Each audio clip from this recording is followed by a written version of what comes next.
Carolina, first of all, this is such a feat. This is such a service. First, how did this come to be? And I didn't know this was coming. It was a surprise when I saw it sort of start to seep out over the weekend. But just talk about the effort. You know, Nicole, thanks for proving that we were able to keep this a secret for a while, which is a reporter dream, right? You work on this forever and you finally break it, you scoop it. But also we do view this as a pretty intensive effort in public service. It came to be because an editor that I worked for named Matea Gold believed that there was just a flurry of questions that were never going to be answered. At the time that we began this and launched on this multi-person project, 75 reporters strong, Congress had decided essentially that they weren't going to investigate January 6th. Republicans were balking. Republican leadership was saying that they refused to give any subpoena power or agree to sign off on this investigation. And our editors all agreed that we should launch, and all the reporters, I remember getting the call, would you be willing to work on this? I remember being elated at the idea that we were going to spend this kind of energy and time digging into what happened before, during, and after.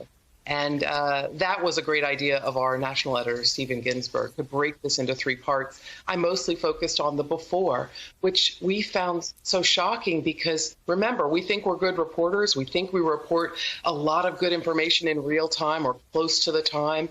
We unveiled a lot of things in January about what happened before that terrible storming of the Capitol and our icon of democracy. But what we learned was so much worse, Nicole. It was essentially that there were a ton of warnings in plain sight telling everybody exactly what these protesters plan to do. I mean, down to bring secure communications, because when this attack, which is likely to unfold, we're going to need to have a secure way to communicate and not get caught. Down to bring your weapons and break them down into these pieces so DC police can't stop you at the borders and you will be able to get our weapons inside. Down to the chilling part that you just read, which I remember when we found it, on December 17th, the FBI gets a tipster call who warns them there's chatter on this extremist site that's pro-Donald Trump, and they are saying, let's kill these cops around Congress on January 6th. Come armed. These people are, quote unquote, chicken blank. We will drop a few of the palace guards and the rest will flee. Frank, what is the normal reaction from the FBI when a plan to kill cops is unearthed on websites? Yeah, first, kudos to the Post for what is a shining example of what solid investigative journalism is and what it can do for a society. A couple of thoughts. There's a lot to unpack here. First, and I'm going to get on my soapbox here about the lack of domestic terrorism law in this country. There is a blindness that has almost become a willful blindness in federal law enforcement when it comes to seeing us as the threat, seeing ourselves as the threat, seeing white folks, Americans, that align with the president in power as a threat. What we keep hearing, even from FBI Director Christopher Wray in testimony, is a couple of things. First, he keeps repeating the mantra, which is absolutely true, that the FBI doesn't investigate ideology, it investigates violence. Well, the second thing we keep hearing from the FBI and federal law enforcement is it's so hard, so difficult to distinguish between the aspirational and those who are truly planning to execute. But here's what this report does for those 2 statements. It causes those 2 statements to really seem weak. Here's why. Plans to kill cops, repeated discussions about how to do it, how to breach security, how to travel there, what we might have to do or not. That's not aspirational anymore. There's too many people saying it with too much specificity.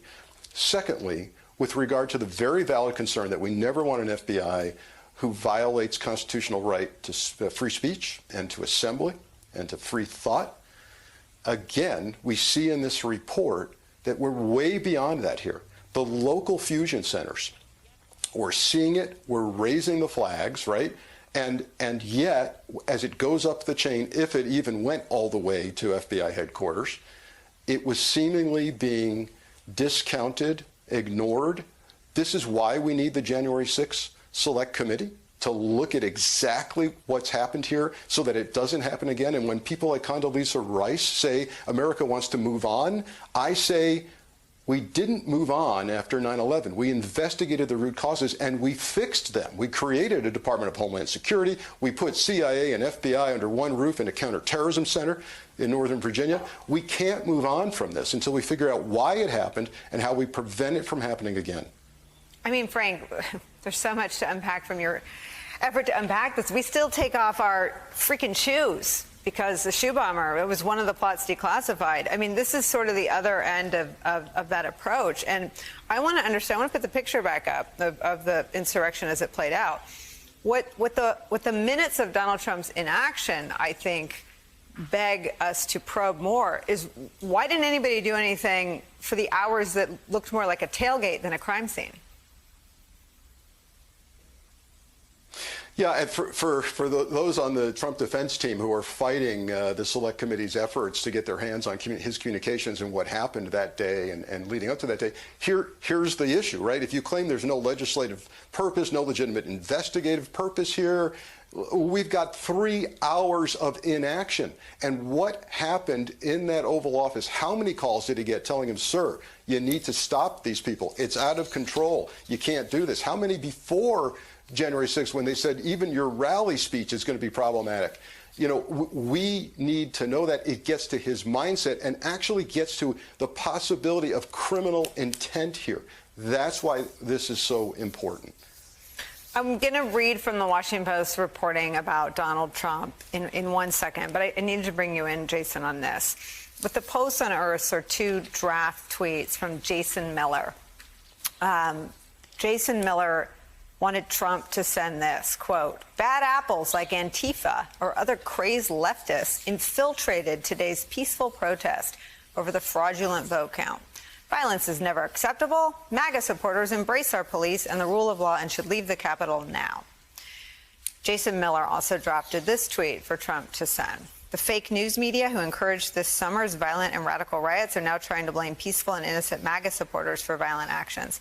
This isn't who we are. Our people should head home, let the criminals suffer the consequences. Jason, I mean, there's so much. You know, one, this is exactly who they are. This is exactly who they want to be. This is exactly who they're still defending. What do you make of these tweets? So, one, I'm going to join in the chorus. This is fantastic reporting. And then I'm going to say something else, which is it is disturbing to me as an American citizen. It's disturbing to me as somebody who was there in D.C. on the day that this happened, who was used to being able to go to that part of town. It's disturbing to me that some of the most damning and searing and important information that we're finding out about that attack isn't coming from Congress. It's coming from Rolling Stone and the Washington Post. And that concerns me because it speaks to what Frank is talking about. There seems to be, I'm not saying that the FBI isn't working. I'm not saying that the administration doesn't care. But it seems that the alarm bells about this are not coming from our government. It seems like this administration has the fierce urgency of next week, right, when it comes to these sorts of things. I mean, they say they're looking into it. They say they're talking about it. But we're not hearing how dangerous this is from the people who are supposed to protect us. So that's the first thing, Nicole, that strikes me about this. But the other thing is this. What it speaks to is not just how vast these organizations are, but think about any party. Think about a bachelor party weekend or wedding or something else like that.